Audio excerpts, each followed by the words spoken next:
how did I begin coaching? I was my second year university in studying physical education in Chile, and our coach, in the middle of the season, early in the season, in fact, decided to stop coaching. So we didn't have a coach. So this is my second year university. So I was 17, and I was the best player in the team. And they all look at me and said, "Hernan, why don't you coach us?" I said, "I'm a player. I want to play." "Yeah, but we don't have a coach." So I began, when I was 17, I began to coach the university, not the university, the FISET team, which was a club in itself. Yeah, so we were not just playing inter-university, inter-collegiate. It was a club. So that was my first. I was just put on the spot, and from then on I began to coach here and there. And then the university had a bigger club, and they hired me to coach the under 14 team, a young group of kids. And since then, I haven't stopped. I've been coaching all my life. I've never stopped. So I've been doing both, playing and coaching throughout most of my life. So my youngest brother, Rod, he was playing for Scarborough Solars. And he had been talking about me to the people. And if you know Rod is not very tall. So they were kind of looking at him and said, "Yeah, how good can your brother be? Look at you, how short you are." And he will go, no, but my brother is tall. Yeah, sure. Coming from Chile, how tall can he be? Anyhow, finally I came. And when I came, I was, coming from the national team, and I've been coaching at a very high level, the junior national team in Chile. But I was, I don't want to use the word damaged, but I was not in a good space at the time. But I didn't know the language. I came to Canada with no English. And so I went to an interview. I remember Rod convinced them to, he can coach. And it was one team that I believe Volleyball had coached the year before that had no coach for some reason. The Apollo under the juvenile team didn't have a coach. And so Diana, I remember, she interviewed me in a school. And said, "Hernan," and Rod was my translator. I couldn't speak the language, and I don't know why. Diane, thanks Diane, by the way, thanks Diane. She hired me. I said, "Okay." I don't know if they were desperate to have a coach, or she saw something that, this fellow can help us, although he cannot speak the language. And Rod, my brother, was going to be in the team as well, so he was going to be translating and helping me with the language, as he did. And then I stayed with them for 4 years, 4 generations of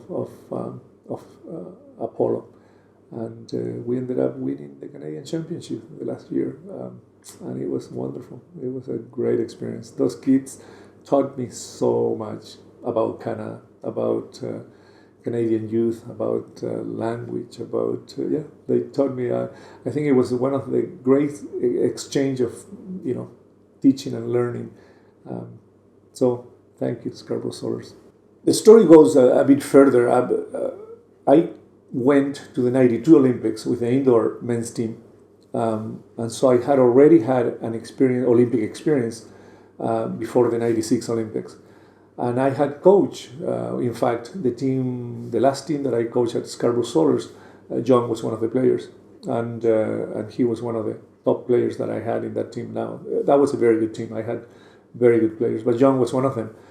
And so we won a Canadian Championship when Ontario teams were not winning Canadian Championships. At the time, it was just Western Canada. And in fact, when I came to Ontario, one of the first things that I learned, and I challenged that, but I learned that now Ontario will never beat Manitoba or Alberta, or those were the powerhouses, and very hard to beat them.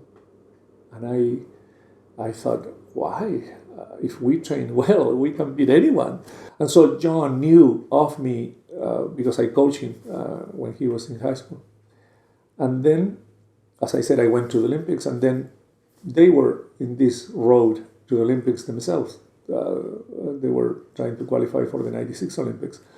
And one day, John called me and said, "Hernan, are you interested in coaching us to the Olympics?" And I said, "John, you know that I don't know much about beach volleyball." He goes, "I know, but you're a good coach, and that's what we need."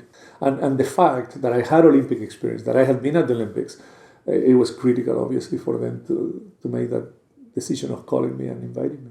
So that's how I ended up coaching. Coaching John and Mark was such a wonderful experience, but more than wonderful, fulfilling. That's, I think, the right name. Because again, it was not the typical coach-player relationship. It was a partnership. It was a partnership in which we were both putting into this team all our efforts and energies the best we could. And so I learned from them as much as they learned from me. One particular moment, well, it's hard to ignore the bronze medal game at the Olympics and winning the bronze medal. I thought I was so happy for them, for us, for their families, for all the sacrifices and everything. I was so pleased that it was paying off and they were being compensated. We were all being compensated by winning an Olympic medal. In fact, the first Olympic medal in the Olympic history in men's volleyball. The women's bronze medal had been playing just before us. That was the first Olympic medal in beach volleyball. Ours was the first male Olympic medal in the Olympic history. So that was quite something for sure. Things that I try to instill is the discipline and the understanding of what it takes to play volleyball at a high level. And therefore, what do you need to put into it? And mixing it, giving them not just beach volleyball, but conditioning. We always did jump training on the sand and we did conditioning. I think there has to be an understanding that to compete at a high level, it involves a number of factors, and we have been discussing them. Lifestyles, what they do with their personal lives is critical of how they are going to be performing. Mental training, we always did, I incorporated the things that we did with the Olympic team, with John and Mark, into my beach club, and so we did mental training.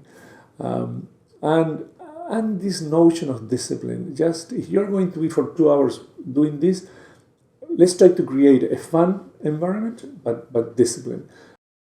I think volleyball, it's a great sport, but it's an experience, and I truly believe this. It's an experience to be a better individual. I'm coaching an under 14 group of girls right now in Bachman, and we were talking the other day about appreciation, the value of appreciating things. And appreciating their families who drive them 3-4 times a week to practices. And many times I've seen some of the players being a bit rude to their parents. And that's why I decided to talk to them about it. And I said, listen, the people that you're being rude to are the people who drive you to every practice, who pay for your fees, who drive you to the tournaments at 5 a.m. And you're being rude to them? Where is your sense of appreciation or your sense of entitlement that you are that important that you can be rude to your own parents? So I want you to go home and give them a hug and say thank you, parents, for doing the things that you're doing for me. Don't take things for granted. And I think that is important. To me, that message is as important as learning how to place your arms to do a forearm pass better. Because that's what we're doing. We're creating. Not all of them are going to be Olympic athletes. Not all of them are going to be even varsity athletes, maybe.